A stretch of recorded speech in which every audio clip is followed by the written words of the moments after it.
Nestled in the shadow of its imposing, now abandoned keep, sits the dwindling riverside village of Weepstone. But things were not always so. For in times gone by, a man from the east, known only as Raal, grew to power, waging a relentless campaign westward. After crossing the mountains into the kingdom of Talesworth, he established his seat of power and constructed a stronghold from which to oversee his lands. He called this stronghold Weepstone Keep. Many wondered what compelled this mysterious and seemingly unstoppable warrior to end his bloody campaign in this place. But the years were good to Weepstone and its people, their harvests unfailingly robust, and their industries the envy of neighbors both near and far. However, Raal would not live forever, and upon his death, his lands passed to his eldest son, Byron, and thus began the troubled times. Long past are the seasons of plenty for Weepstone and its people, whose fields now sit barren, the people forsaken by the good fortunes they once took for granted. To the astonishment of many, Byron abandoned Weepstone Keep for a modest manor on a hill near the town, and forbade anyone to return to its halls. Now the town barely survives, mostly as an unwelcome stop along a trade route used by merchants too impatient to travel the hospitable roads of the south. Only the trapped or the desperate continue to call this bleak place their home. Our story begins here, on a night of ill omen, as the people of Weepstone have been called to the tavern for reasons unknown.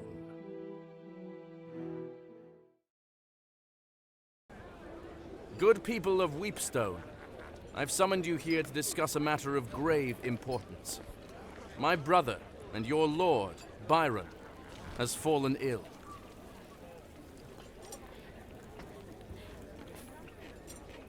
He is rarely conscious. His nights are fraught with fevered dreams and terrible nightmares. The healers know not what ails him. In his half-waking state, he mumbles incoherently of Weepstone Keep, the castle that our father built, our childhood home. I can only hope that it is there where answers may lie. Are there any among you willing to delve into that forsaken place to find the source of Byron's torment? I will not lie. There is undoubtedly great danger waiting for any who venture there, in the form of both man and beast. While the keep and its contents have been forbidden since our exile, I hereby decree that any brave enough to take on this task may enter, explore, and importantly, keep what they may find within its walls. Who among you will take up this duty? I need 6 volunteers. Please, I would rather not have my hand forced to choose.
Okay. What's a keep? Okay. Okay. What's a keep?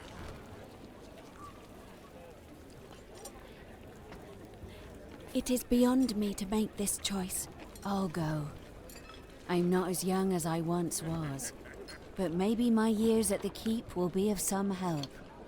Where you go, I go. I love. You know that.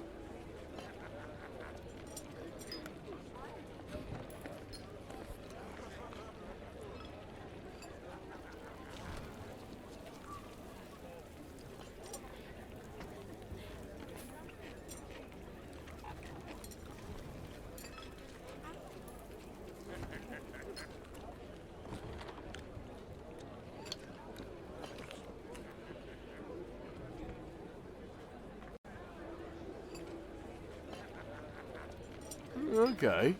It is beyond me to make this. I'm always one to lend a hand, but I'll have to see what Della thinks about it. I said I would stick to plow. And so the unlikely party set out for the keep, arriving at the gates just as the evening light began to fail.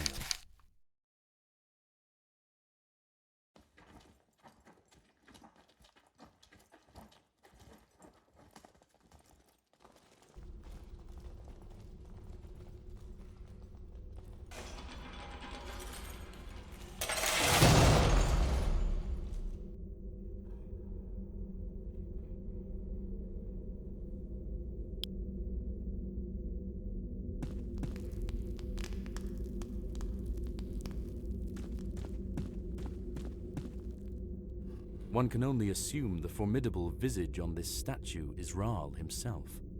The left hand holds a small shield, while the right hand holds a lion-headed scepter. The arm seems to be designed to act as a lever and is already in the down position.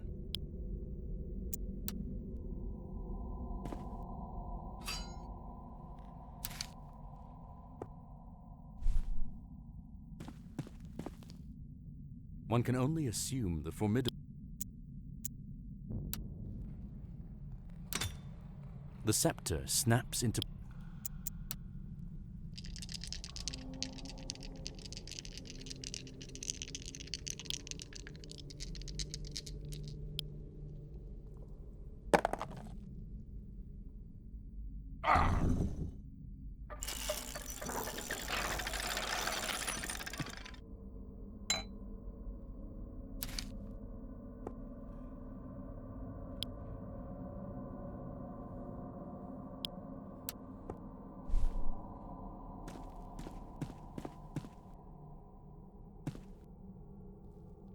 One can only assume...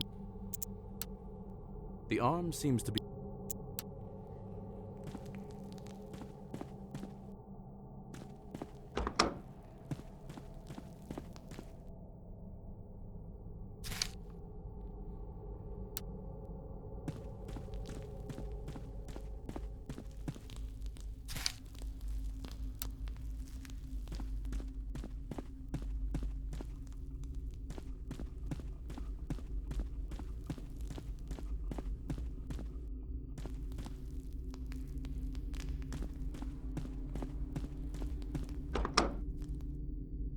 This stately but smaller hall seems to have served as a gallery of sorts. Crumbled detritus of carved busts and toppled plinths lie in shambles across the floor. The only remnants that hint at the original grandeur of this place are the large tapestries that still hang on the opposing walls, dominating the space.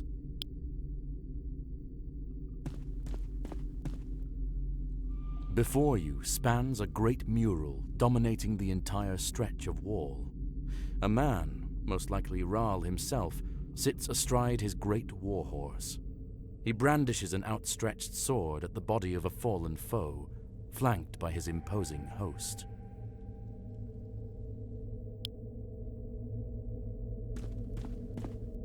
Depicted in the mural that spans the length of this side of the hall is the silhouette of a man standing in front of what looks like a calm pool of water. Though at first it appears to be merely a pool in a cavern, the exacting geometric carvings that decorate the hewn stone walls are of unsettling design.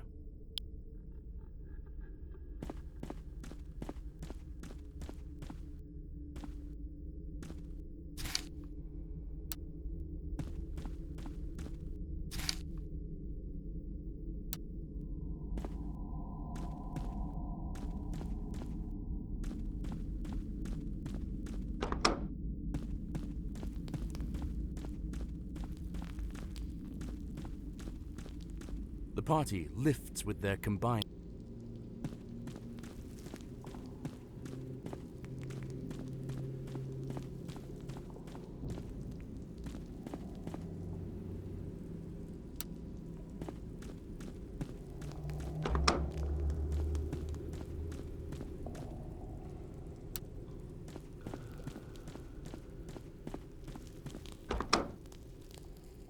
Spartan beds and matching foot chests hint at this room's use as a barrack of some kind. The ravages of looters and time have been unkind, leaving it in shambles. A makeshift structure built from bed frames dominates the rear of the chamber.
The sound of small boots disturbs the quiet of the room as small figures burst forth from the haphazard barricade. They brandish crude weapons and seem particularly intent on defending their hideout.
A grinding noise, followed by the sound of metal scraping on stone, echoes from deep within the keep.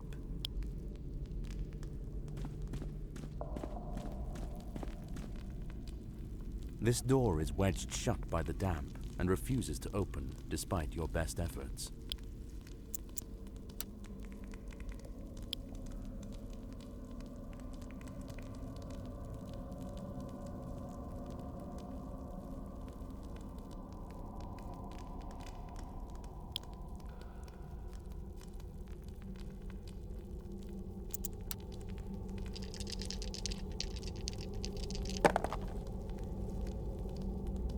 Oh!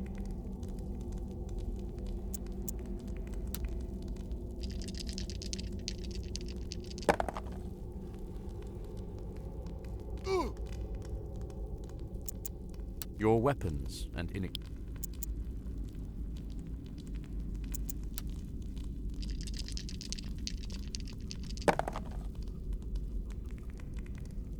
Ah!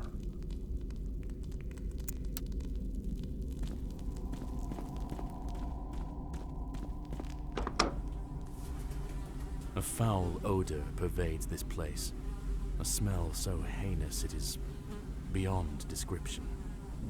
A sitting board runs the length of the far wall, with 3 openings. Despite the buzzing flies, you hear the faintest sound of rushing water that seems to be coming from the farthest hole.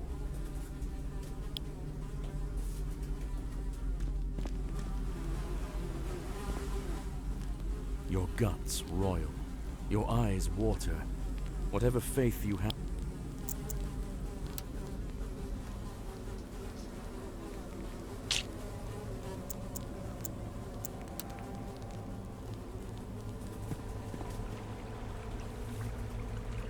As you approach the middle latrine,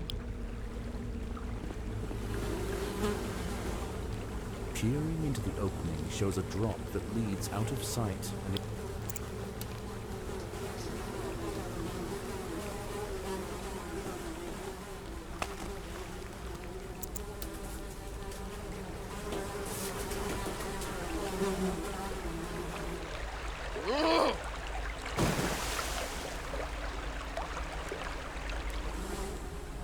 the party calls down.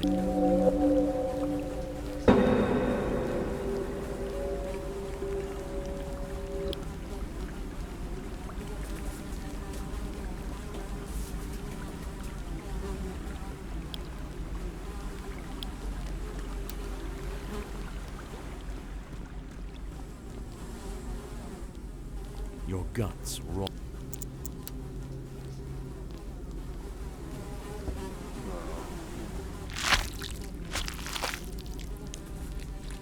Sift blindly through horrors within, and to your surprise, you retrieve what feels like a ring. You emerge from the hole, smelling foul and feeling quite ill. And let us see if you are poisoned.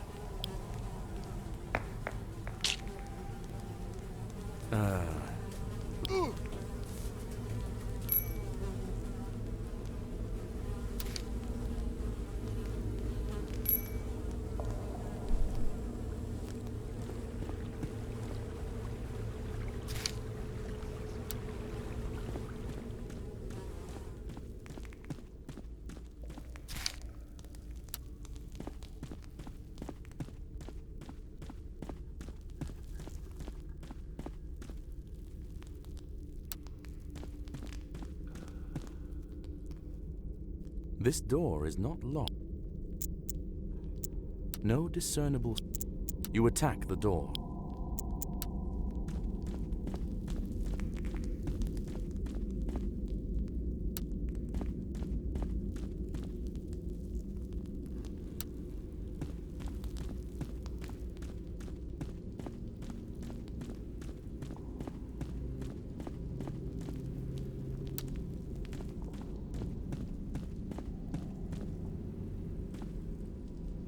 Before you,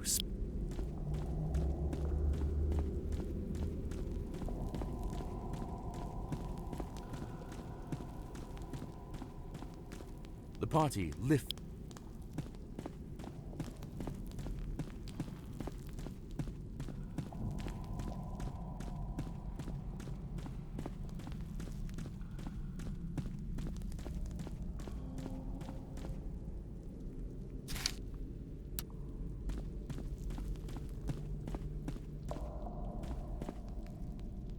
This door is locked.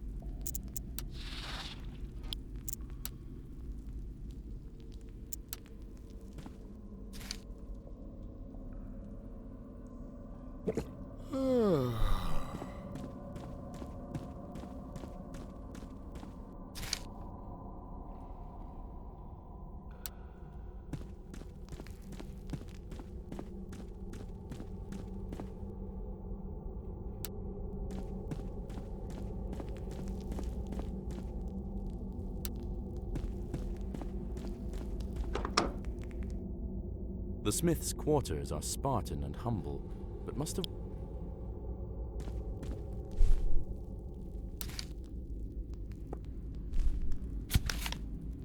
Oh, I'm a daft, blasted idiot. I just can't seem to keep my head on straight anymore these days. One. Oh, I'm a daft, blasted idiot.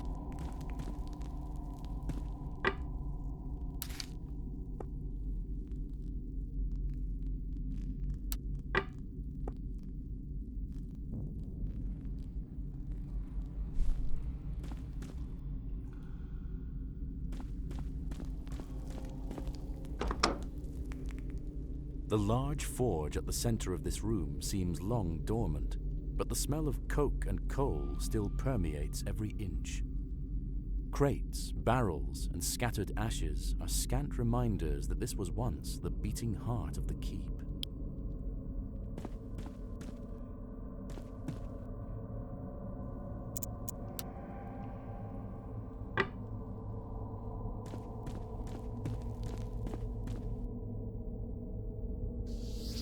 The forge is not lit, so the bellows... You lean in, lighting the forge with your torch. The forge begins... As more air... The forge is as hot as it... The forge is as hot as it's going...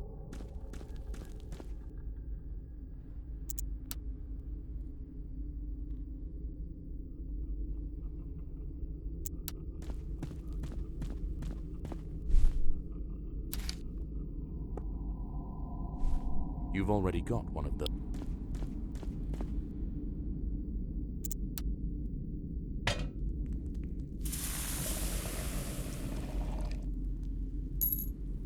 As the ingot begins to melt, the steel slowly oozes into the mold. After a few minutes, the newly forged key is just barely cool enough to handle.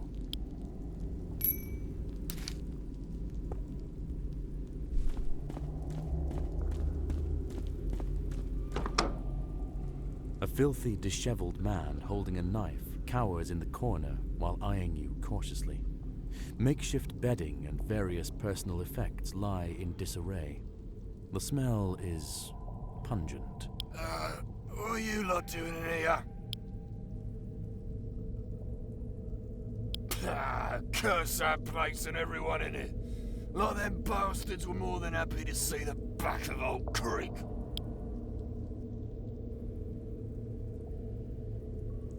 Well, if there's any justice, it's his comeuppance for letting the town fall apart. But no, I haven't heard any about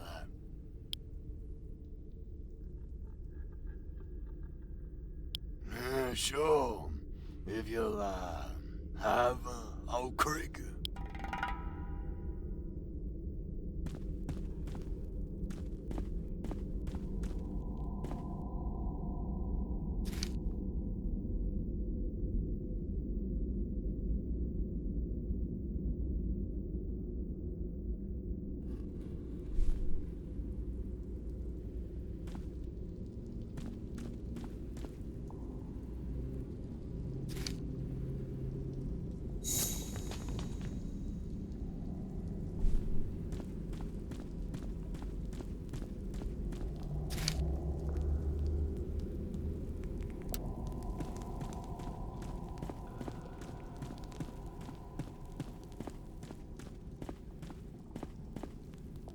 This door is locked.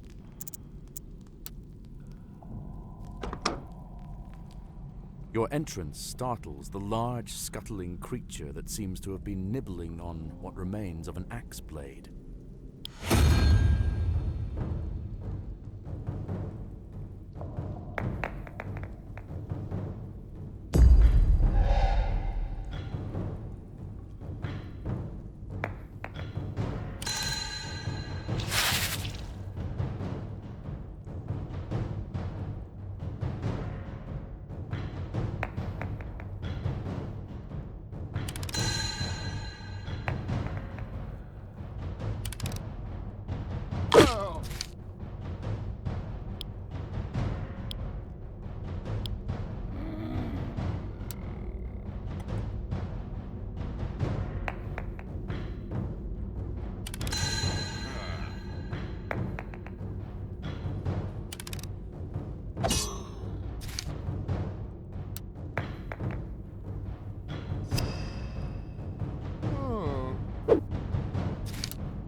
The earthy smell of rusting metal and leather gone to rot fill this chamber that clearly once served as an armory.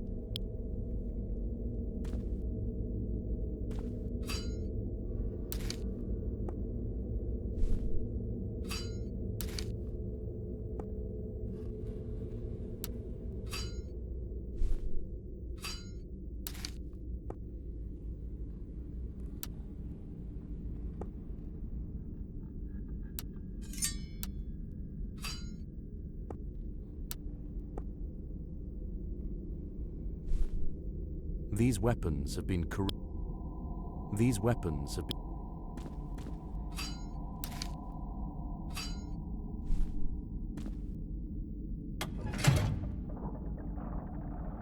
a grinding noise.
This door is wedged.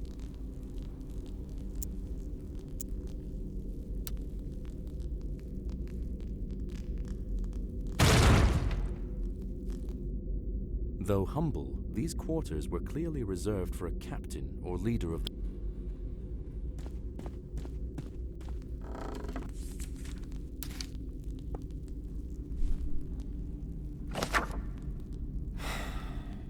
My fault.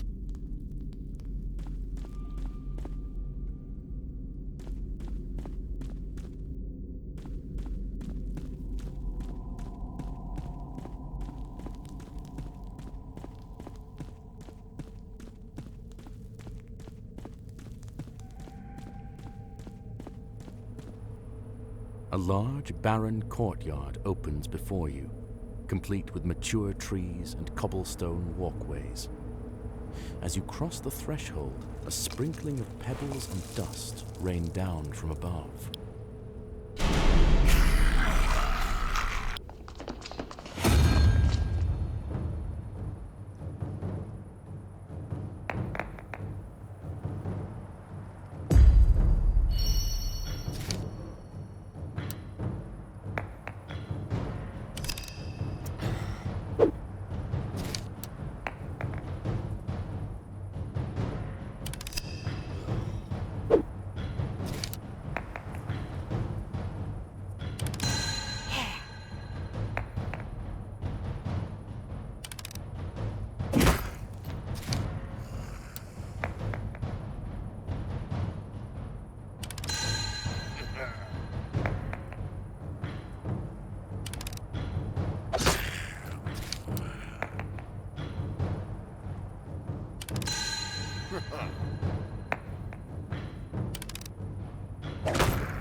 Despite your best efforts, the door...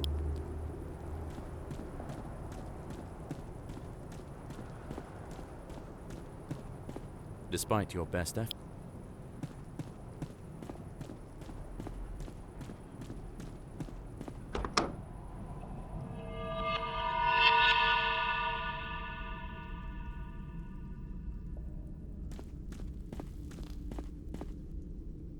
You there? Who are you that dares enter this sacred place?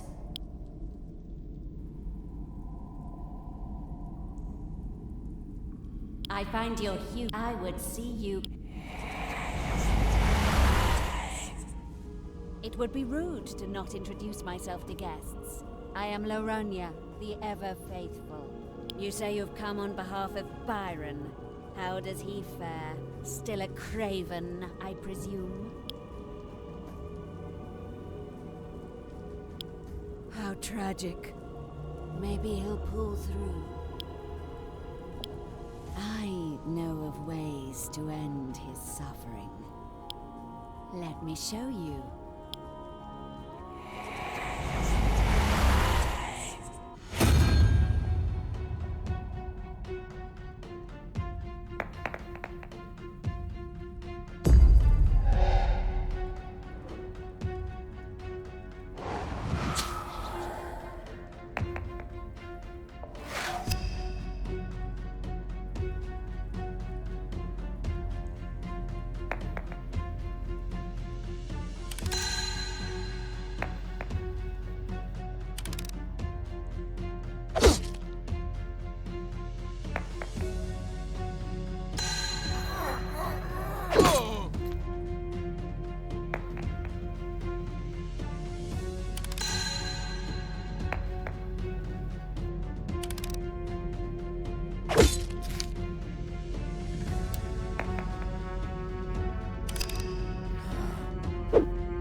I must have misinterpreted the omens.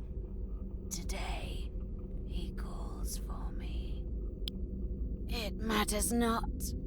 I am only a servant in his grand designs. It has already begun. And with that, the spark of life fades from the mad priestess, leaving behind naught but a dead-eyed rictus.